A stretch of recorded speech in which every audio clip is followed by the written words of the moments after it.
श्री शिवाय नमस्तुभ्यम। हर हर महादेव, जय भोलेनाथ। स्वागत है आप सभी का आपके अपने चैनल शिव साधना मार्गदर्शन में। बहुत बहुत स्वागत है।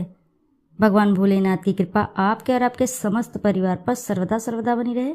दोस्तों, आज की इस वीडियो में मैं बात करूंगी, सूर्यास्त के बाद कभी भी ना करें ये 10 काम, वरना पछताएंगे और होगा बड़ा ही नुकसान, और साथ ही घर का होगा सत्यानाश। मुश्किलें आपकी जिंदगी में बढ़ जाएगी और इसी के साथ दुख दारिद्रता आपको घेर लेगी और सभी प्रकार के कष्ट आपकी जिंदगी में मंडराने लगेंगे।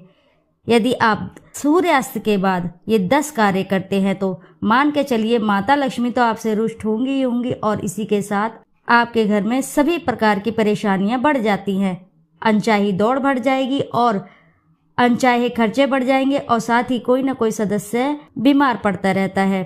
यदि आप 10 कार्य ये करते हैं शाम के समय, तो हिंदू धर्म और ज्योतिष शास्त्रों के अनुसार सूर्यास्त के बाद कुछ ऐसे कार्य होते हैं जिन्हें करना नहीं चाहिए। उन्हें करने से घर में रोग शोक और संकट पैदा होते हैं और साथ ही देवी लक्ष्मी रूठ जाती हैं। तो आइए जानते हैं उन्हीं 10 कार्यों में से ऐसे कार्य जिन्हें भूल कर भी नहीं करना चाहिए, वरना आप जीवन भर पछताएंगे। पछताने के अलावा आपके पास कुछ नहीं रह जाएगा। सभी प्रकार की दुख दारिद्रता आपको घेर लेगी और जीवन कष्टमय हो जाएगा। तो ऐसे में चलिए बताती हूँ वे कौन से 10 कार्य हैं, परंतु उससे पहले आपसे एक छोटी सी रिक्वेस्ट है। यदि वीडियो आपको अच्छी लगती है तो वीडियो ज़रूर लाइक करें और साथ ही चैनल को सब्सक्राइब करें और एक बार अपनी सच्ची श्रद्धा से कमेंट बॉक्स में ज़रूर लिख दें, हर हर महादेव, जय भोलेनाथ। सबसे पहली बात है कि संध्या के समय कभी भी माता लक्ष्मी का आगमन का समय होता है। कभी भी आपको बिस्तर पकड़कर नहीं बैठना चाहिए और ना ही घर में कलह कलेश करना चाहिए और ना ही स्त्रियों को रोना धोना चाहिए। ऐसा करने से जीवन में आर्थिक परेशानियों के संकट घेर लेते हैं और घर से बरकत चली जाती है और ऐसे घरों से माता लक्ष्मी रूष्ट जाती हैं। इसी के साथ मान्यता है कि कहते हैं कि रात में बाल नहीं कटवाने चाहिए और ना ही शेविंग बनवानी चाहिए। इससे जहां नकारात्मक असर होता है वहां कर्ज भी बढ़ता रहता है और माता लक्ष्मी ऐसे घरों से रूष्ट हो जाती हैं। ऐसे घरों में माता लक्ष्मी वास नहीं करती हैं। जब वहां माता लक्ष्मी वास नहीं करती हैं ऐसे घरों में, तो उनकी बहन आ लक्ष्मी वास करती है। उनकी बहन जब आ लक्ष्मी वास करती है ऐसे घरों में, तो कलह कलेश बढ़ जाते हैं, दुख दारिद्रता बढ़ जाती है और सभी प्रकार के कष्ट मंडराने लगते हैं।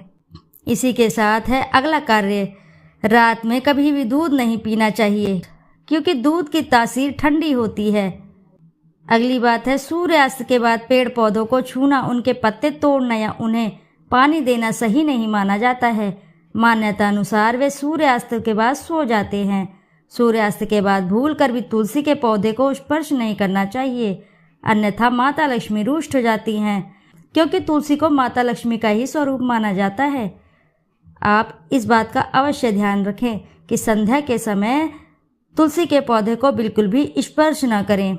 यदि आपको ज़रूरत है तो आप संध्या के पहले ही उनकी पत्तियों को तोड़ लेना चाहिए और संध्या से पहले ही उनको पानी दे देना चाहिए।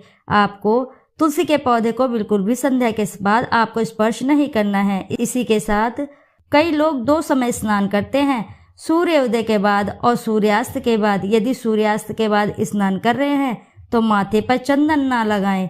रात्रि को स्नान करने से शीत का प्रकोप बढ़ जाता है। इसी के साथ अगला है, सूर्यास्त के बाद कपड़े धोना सुखाना सही नहीं माना जाता है। इससे आसमान से नकारात्मक ऊर्जा प्रवेश कर जाती है। यह भी कहा जाता है कि इससे व्यक्ति रोगी हो जाता है। इससे कपड़े पर बैक्टीरिया की संख्या भी बढ़ने की मान्यता है। इसी के साथ अगला उपाय है, जी हाँ दोस्तों, खाना खुला रखना। सूर्यास्त के बाद भोजन या पानी को खुला नहीं छोड़ना चाहिए, उन्हें ढककर ही रखना चाहिए। मान्यता है कि खुला छोड़ने से उसमें नकारात्मक गुण बढ़ जाते हैं। इसी के साथ अंतिम संस्कार नहीं करते हैं। जी हाँ दोस्तों, अंतिम संस्कार गुरुड़ पुराण के अनुसार सूर्यास्त के बाद अंतिम संस्कार किया जाता है तो मरने वालों को परलोक में कष्ट भोगने पड़ते हैं। अगले जन्म में उसके अंगों में खराबी आ सकती है, इसलिए कभी भी सूर्यास्त के बाद अंतिम संस्कार ना करें। इसी के साथ अगला है, दही या चावल का सेवन। सूर्यास्त के बाद दही का सेवन करना भी वर्जित है। दही का दान भी नहीं करते हैं। दही का संबंध शुक्र ग्रह से है और शुक्र को धन वैभव का प्रदाता माना जाता है। सूर्यास्त के समय या सूर्यास्त के बाद दही का दान करने से सुख समृद्धि चली जाती है। इसी तरह सूर्यास्त के बाद चावल का सेवन भी नहीं किया जाता है। जैन धर्म के अनुसार तो सूर्यास्त के बाद भोजन ही नहीं करना चाहिए, क्योंकि इससे रोग बढ़ते हैं। इसके और भी कई नुकसान होते हैं।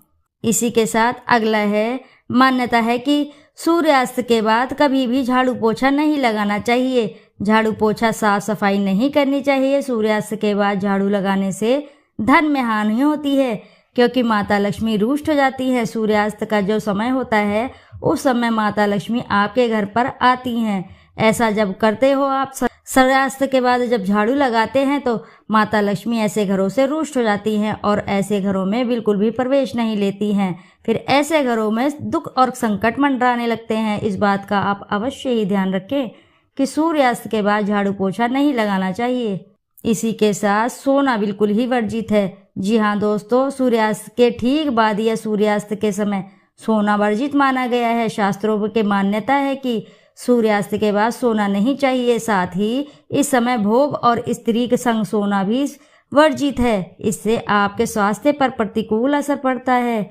इससे धन और सेहत तक की हानि होती है। शास्त्रों में सूर्यास्त का समय पूजन वंदन के लिए निश्चित किया गया है, अर्थात आपको इस समय पूजा वंदना करनी चाहिए। यदि आप पूजा वंदना नहीं कर सकते हैं तो भगवान का स्मरण कीजिए बैठकर, और इसी के साथ ऐसे कार्य आप बिल्कुल भी ना करें। सोना इस समय बिल्कुल ही वर्जित है। जितना भी हो सके तो इन सभी कार्यों से आपको बचना चाहिए। सूर्यास्त के बाद अंतिम संस्कार करना, तुलसी के पौधे को छूना, दही और चावल का सेवन करना सबसे बड़ा नुकसान माना जाता है, जिसकी भरपाई बहुत ही कठिन होती है। इससे देवी लक्ष्मी सदा के लिए ऐसे घरों से रूठ जाती हैं। तो दोस्तों, इस बात का आप अवश्य ही ध्यान रखें। सूर्यास्त के बाद इन सभी कार्यों से बचें। इन सभी कार्यों को करने से बिल्कुल भी बचें, परहेज करें। तो आशा है कि जानकारी से आपको लाभ अवश्य ही प्राप्त होगा। यदि जानकारी आपको अच्छी लगी है तो वीडियो ज़रूर लाइक करें और साथ ही चैनल को सब्सक्राइब करें, और एक बार अपनी सच्ची श्रद्धा से कमेंट बॉक्स में ज़रूर लिख दें, हर हर महादेव, जय भोलेनाथ। फिर मिलते हैं आपसे ऐसी ही किसी नई जानकारी के साथ। जब तक के लिए नमस्कार।